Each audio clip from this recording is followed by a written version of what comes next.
Chihuahulines, bienvenidos al capítulo número 2 de este curso de diseño gráfico.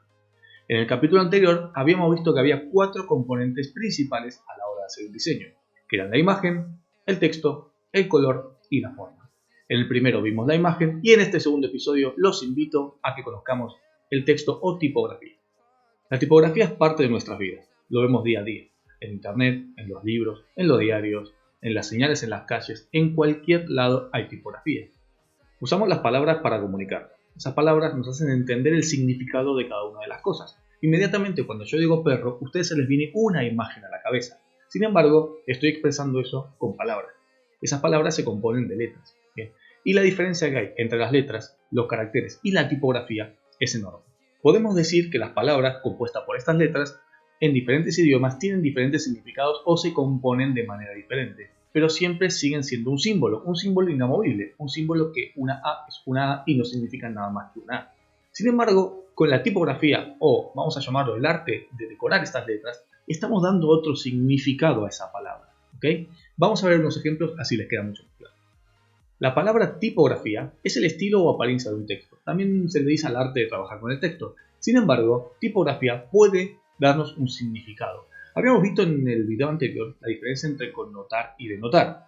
Repásenlo si no lo vieron, se los dejo por ahí arriba. Pero fíjense cómo con este ejemplo de acá, la palabra tipografía puede tomar otros aspectos variables que no están implícitos en la denominación propia de la palabra.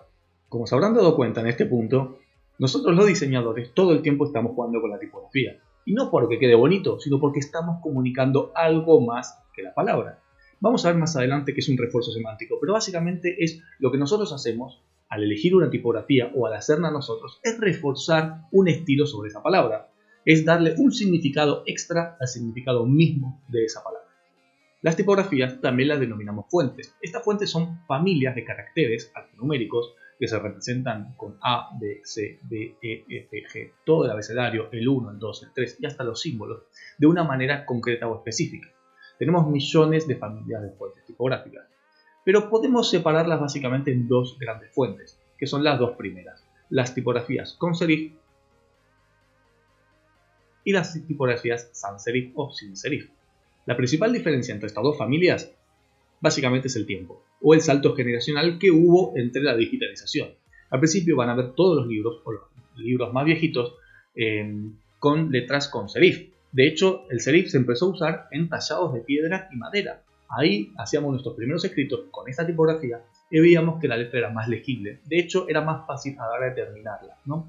Y además se buscaba un aspecto estético. Además, vimos que con el salto generacional y con la digitalización, con las pantallas, el serif dejó de tener sentido. De hecho, se hace menos legible. Y también nos pasaba al principio, ahora tenemos monitores de muchísima calidad, que no llegaban a definirse bien esos serif. Por lo tanto, se anularon y es verdad que son de antes de la era digital, pero se descubrió que tiene una mejor lectura.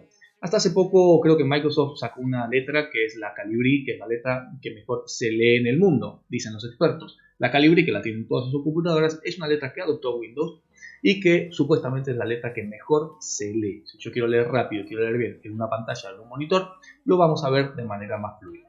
Fíjense, como solamente nombrando las familias tenemos una diferencia en comunicación enorme. Sin ir a la tipografía puntual de cada una, solamente las familias, cuando quiero comunicar y quiero comunicar una palabra, la puedo acentuar con la tipografía. Y ese es nuestro trabajo, como les digo siempre, de diseñador. Si yo quisiera decir tecnología, quizá la mejor manera de usarla sería una sans serif. Pero si yo hablara de algo clásico, quizá la mejor manera de hacerlo sería una tipografía con serif. Entonces, ¿solo hay dos grandes fuentes de familia de tipografía? No, chicos, hay un montón. Está la manuscrita, está el graffiti, están las artísticas, hay un montón de tipografías y subcategorías. Estoy nombrando estas porque son la base, como dije antes, o el principio de las dos grandes familias de tipografía. Podemos decir que son el Adán y Eva de la tipografía moderna. Uno de los principales errores que cometemos los diseñadores cuando empezamos es el querer usar todo tipo de tipografía para comunicar. Entonces hacemos un trabajo y le ponemos un título con una tipografía, un copete con otra, el texto con otra y así mezclamos y mezclamos y mezclamos. Y en tipografía cuando diseñamos y siempre en general menos es más. Por lo tanto traten de usar una o dos tipografías en el total de sus trabajos. Cuando hablamos de diseño, con la tipografía ocurre exactamente lo mismo que con el color. Hay complementarios. Bien, entonces no está mal si mezclamos una tipografía sans serif con una tipografía con serif, o una caligráfica después con una sans serif común. Y esto pasa porque los opuestos se atraen. Eso es lo que dice la regla general. Pero vean muchísimos diseños donde carteleras de cine, películas, libros, donde es verdad que el título tiene una tipografía y el texto otra. Y no está mal. Veanlo en composiciones, vean muchas composiciones y van a darse cuenta que muchísimos diseñadores usan esta regla de los opuestos se atraen. No solo funciona con el blanco y el negro, funciona también con la tipografía. Todos sabemos que la palabra significa lo que dice la palabra. En este caso voy a usar mi nombre como referencia. Pero cuando yo empiezo a cambiar la tipografía de mi nombre, podemos empezar a notar que está comunicando algo más sobre mí. Si yo usara estos distintos tipos de letra, verían que está diciendo, además de que me llamo Lucas, un montón de cosas sobre mí. Además de ese tipo o de esa tipografía, podemos estar usando las variables que la misma tipografía nos ofrece sin irnos de una familia. Bien, por ejemplo, el grosor, el interletrado, la jerarquía. Hay un montón de composiciones sobre el texto que nos van a estar comunicando una cosa adicional. Vamos a repasarla. El primero de los conceptos a la hora de comunicar, por ejemplo, un póster de cine, es la jerarquía. Lo primero que quiero que vea el ojo humano, a dónde quiero que esté el foco visual. Entonces, si yo hiciera un póster de cine, creo que lo principal sería el título de la película. Si yo pusiera el título muy chiquito y pusiera el nombre de un actor en grande, lo que estoy comunicando primero es la importancia del actor sobre la película. Es por eso que las jerarquías se manejan normalmente con tamaño o llamando la atención con algún tipo de fuente diferente. Otra de las variables que casi nunca utilizamos es el interlineado. Es ese espacio que hay entre palabra y palabra, entre párrafo y párrafo, entre título y texto. Bien, y ese espacio también comunica y comunica muchísimo. No nos olvidemos que una composición de texto también es una composición al final de todos los elementos juntos que tengamos en la composición visual. Es por eso que, volviendo al título de la película, no es lo mismo un título seguido de un texto muy pegado a un título, un espacio y un texto, por ejemplo, con los actores. Porque el impacto visual que va a tener va a ser totalmente diferente.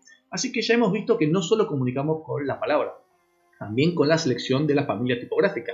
Además también con las variables de esa familia tipográfica y ahora también otra variable que tenemos es el espaciado entre palabra y palabra.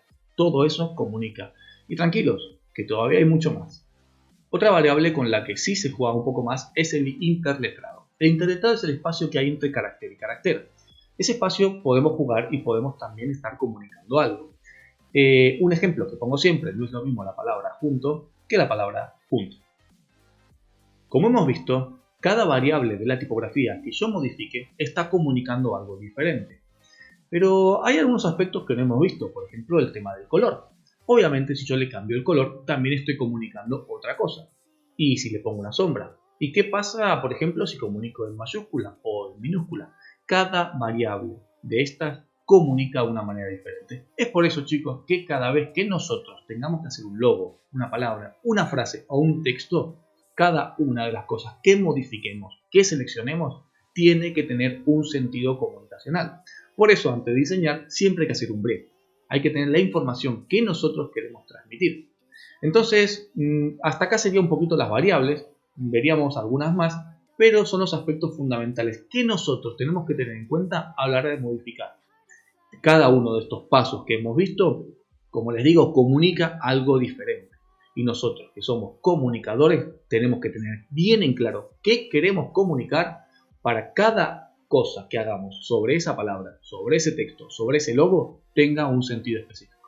Cuando nosotros vemos una persona, podemos saber su estado de ánimo, podemos saber qué está haciendo, podemos saber qué nos quiere decir sin hablar con ellas. Nos está comunicando algo. Por ejemplo, si yo me pusiera en esta posición, todos estarían que estoy pensando. Si me pusiera así, pensarían que estoy triste. Y si me pusiera así, pensarían que estoy loco. Bueno, un poco sí.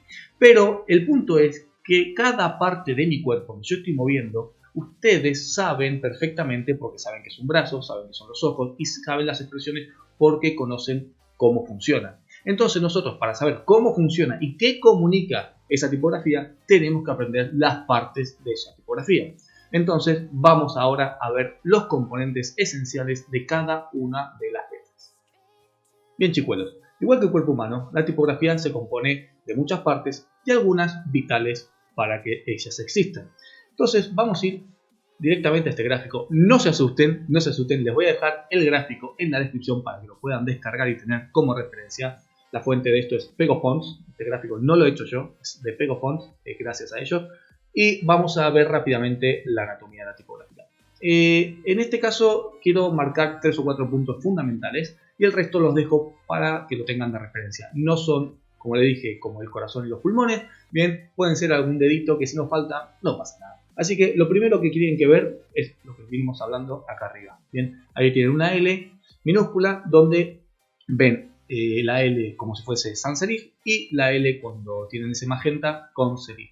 Así es como se componen, esa es la diferencia que tenemos grande que vimos al principio. Después vamos a ver un montón de ejemplos, pero quiero parar en algunos que son, creo que, fundamentales. ¿Vieron la Q de allá del fondo? Que tiene un eje de modulación. Voy a tratar en la edición de marcársela. Bueno, ese eje de modulación nos está diciendo cómo está compuesta la tipografía. Bien, cuál es su orientación. Eso es fundamental a la hora de nosotros componer y que tengamos un enfoque de lo que queremos dar. Si nosotros ponemos toda una tipografía en cursiva, automáticamente nos va a dar un dinamismo a toda nuestra composición. Tendremos que trazar todas unas paralelas diagonales a la hora de componer para no cruzar con líneas rectas, porque ya nuestro dibujo o nuestra composición no va a quedar bien o no va a quedar dinámica. Estamos comunicando dos cosas diferentes.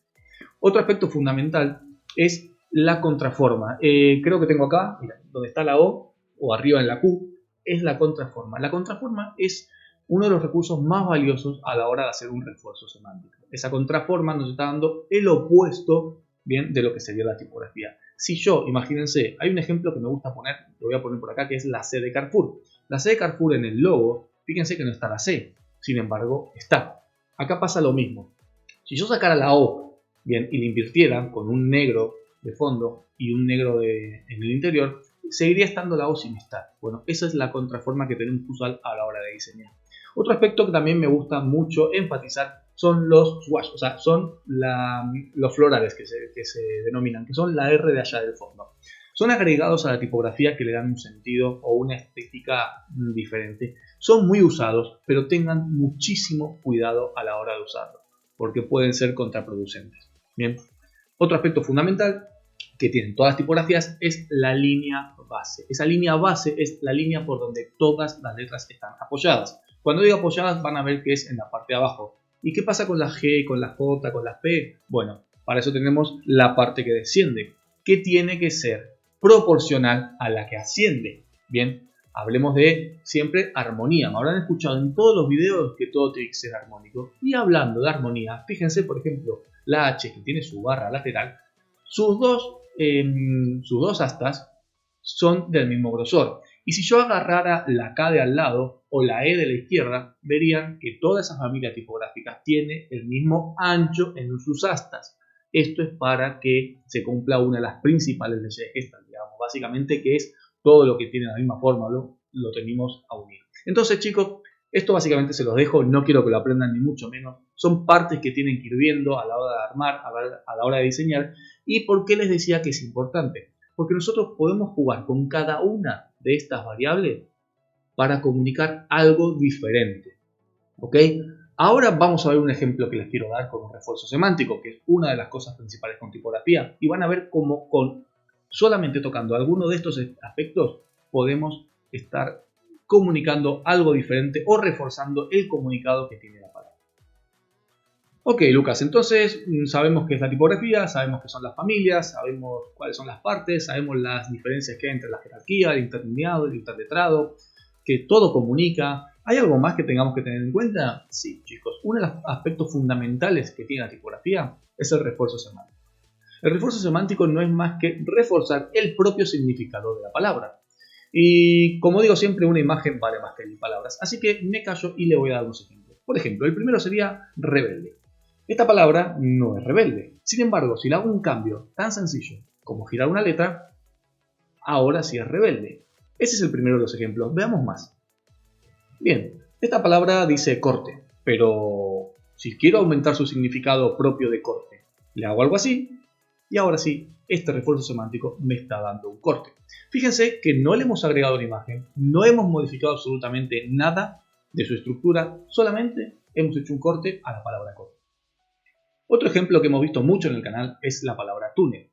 La palabra túnel me dice que hay un túnel, pero no lo veo. Si yo solamente doy vuelta una letra, ahora sí estoy viendo el túnel. Y una de mis favoritas es la familia. Acá vemos una familia, pero no la estamos viendo del todo. Fíjense como con un cambio rápido, ahora sí está ahí la familia. Y para lo último dejé una de mis favoritas. Hemos visto interletrado, por ejemplo. Fíjense como estos amigos no son amigos. Sin embargo, podemos hacerlos enojar o podemos hacerlo que sean amigos de verdad. Bien, estas variables tan simples comunican y comunican mucho más. Esto se llama refuerzo semántico y va a ser el ejercicio que vamos a tener que hacer en el capítulo de hoy. Bien, entonces Luca, la tarea ¿cuál va a ser? ¿Refuerzo semántico? Así es, chicos, tienen que hacer un refuerzo semántico. Lo pueden hacer con su nombre, con un objeto, con lo que quieran. Bien, básicamente es agarrar una palabra, la que quieran, y reforzar su significado. ¿Qué pasa con los nombres propios? Bien, un nombre propio no tiene un significado definido. Pero, por ejemplo, si yo tuviese que agarrar el mío, quizá mis 2 o 3 características, una podría ser creativo. Entonces tendría que hacer que esta tipografía de Lucas sea creativa. Y no es solamente la selección tipográfica, sino el refuerzo semántico que le haga. Le podría agregar una barba, por ejemplo, a la U de Lucas. Bien, entonces eso es un refuerzo semántico. No usen imágenes, no usen colores y no usen tipografías locas. Traten de hacerlo con las tipografías más sencillas que encuentren para que el ejercicio sea válido. Ya sé, hay muchas dudas. Tranquilos, chicos. Para eso estamos los martes en vivo, respondiendo todas las dudas que tengan y rebasando los trabajos de la gente que lo pudo hacer. Si tienen alguna duda de todas maneras y no quieren esperar al martes, me pueden escribir por Instagram y lo vamos charlando. Chicos, espero que les haya abierto la cabeza, que les haya servido, que se copen con este curso tanto como estoy copando yo haciéndolo.